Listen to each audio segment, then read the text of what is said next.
1, 2, 3, come on! A vain emperor who cares too much about wearing and displaying clothes hires two weavers who claim to make the most beautiful clothes and elaborate patterns. The weavers are conmen who convince the emperor that they are using a fine fabric invisible to anyone who is either incompetent for his position or hopelessly stupid. The weavers are actually only pretending to manufacture the clothes. Thus, no one, not even the emperor nor his ministers, can see the alleged clothes, but they all pretend that they can, for the fear of appearing unfit for their positions. Finally, the weavers report that the suit is finished and they mime dressing the emperor, who then marches in procession before his people.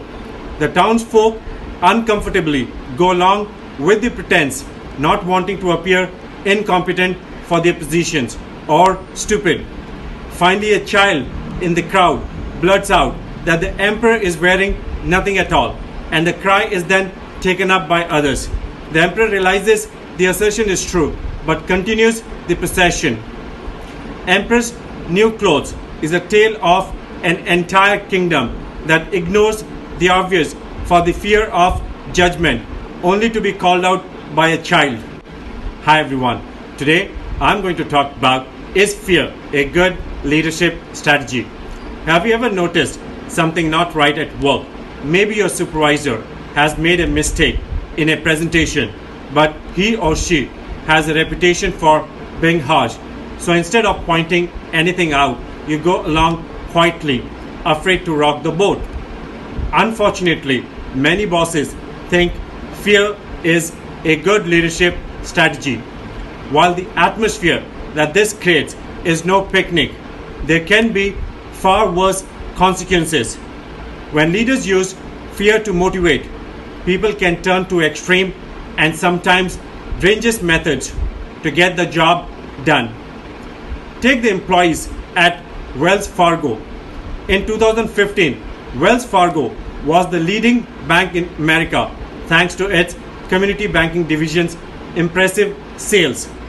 On average, every customer was signed up to about 6 banking products, around double the industry average.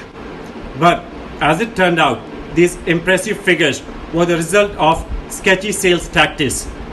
Employees were under pressure to hit an incredibly ambitious target of 8 products per customer, and those who failed were publicly ridiculed or even fired.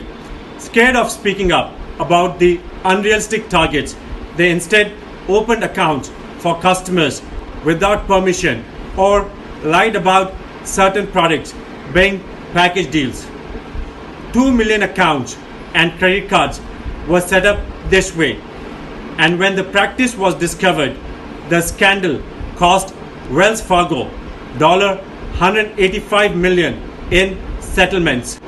Fear in the workplace doesn't always lead to unethical practices, but it can prevent staff from being upfront about company's challenges, stopping them from finding solutions before it's too late. We all know what happened to Nokia. Nokia learned this the hard way.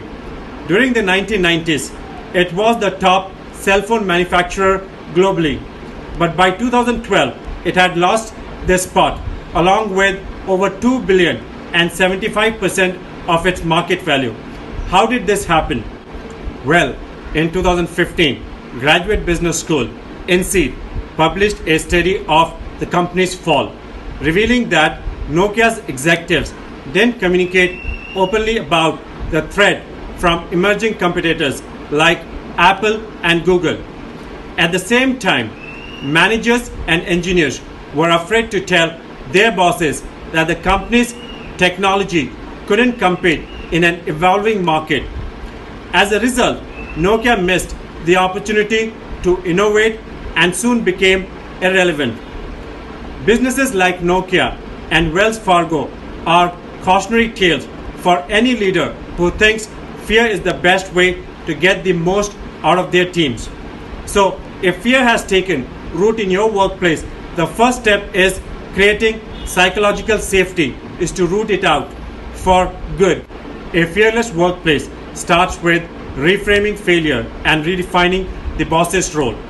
Failure isn't the only thing we need to redefine. In many workplaces, leaders are seen as authorities who know best, giving instructions and judging how well they are carried out. But in a fearless workplace, leaders instead give the direction and goals, then encourage people to contribute their own ideas and insights.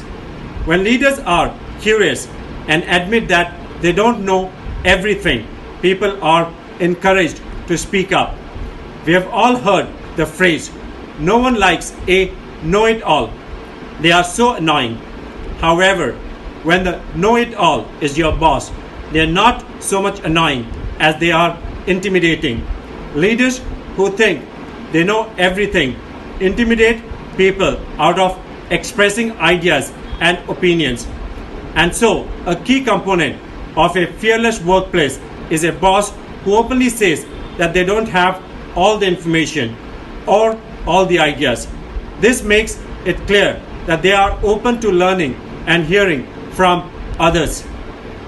Today, employees want democratic leadership, not autocratic.